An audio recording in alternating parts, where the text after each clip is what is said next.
Bonjour à tous, dans une précédente vidéo, je vous ai montré pourquoi iBooks était mon application préférée pour lire des mangas et des livres en japonais sur iPad. Maintenant, je vais vous présenter comment je fais quand il y a un mot que je ne connais pas dans un manga, c'est-à-dire dans quelque chose où je ne peux pas utiliser la fonction define ou définir, c'est-à-dire le dictionnaire japonais-anglais de iBooks. C'est très simple, j'utilise l'application Yomiwa qui s'est vraiment amélioré au fil du temps et maintenant qui est vraiment indispensable.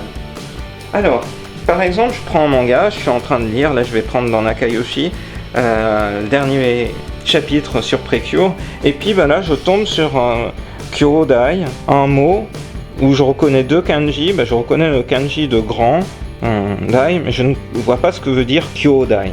Alors dans ce cas-là, en fait, très simple, là, ce que je fais une capture d'écran de ma page, donc ça se fait en appuyant sur le bouton Home et le bouton tout en haut de mon iPad.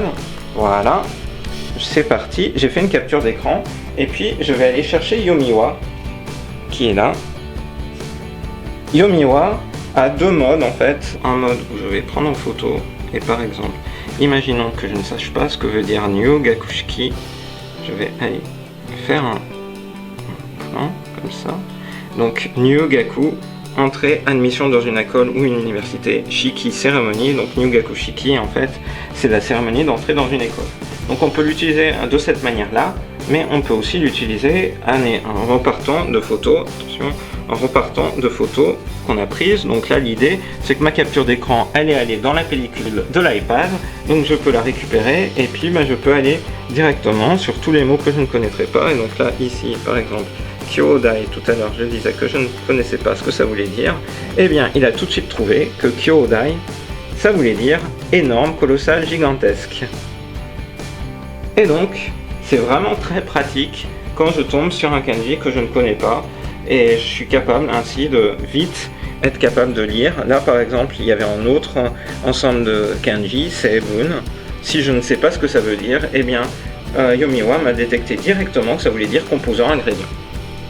Voilà, Yomiwa, c'est vraiment l'application idéale quand on est en train de lire un manga, de lire un livre, ou même un menu ou tout autre élément utile quand on est face à quelque chose écrit en langue japonaise. Il est capable de détecter les kanji, de proposer la retranscription en romaji et de proposer également une traduction en langue française. Donc c'est vraiment une application indispensable pour lire ou pour s'en sortir tout simplement avec de la langue japonaise. Voilà, donc j'espère que cette vidéo vous a plu et que cette application vous sera utile à vous aussi. Et je vous dis à très bientôt pour une autre vidéo autour de la lecture de manga et de BD sur iPad. À bientôt!